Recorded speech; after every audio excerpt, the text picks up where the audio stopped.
Alafu sasa kuja tu hapa aseme.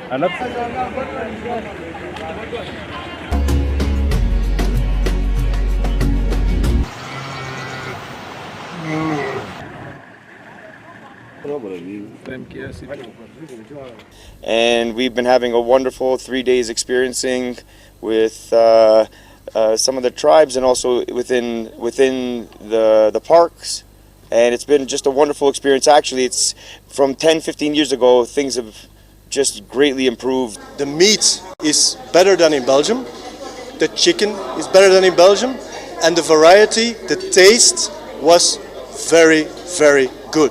We came to Masai Mara National Reserve, and we expect to see a lot of things, a lot of animals, all those things. All people were extremely nice, welcoming, and they were all willing to explain everything they know about Kenya to us. My experience in Kenya always wanted me to come back to Masai land, come back to our great nation of Kenya. And also getting to see Nashulai Conservancy and the amazing work that they're doing. I'm definitely coming back to Nashulai with groups of friends and family, and yeah, it's just been an amazing experience. Like it's not only once in a lifetime, you have to do it many times in your life. Kusia wageni vitu kama vinyago au watalii, na kwa sasa biashara tunaona iko juu kidogo.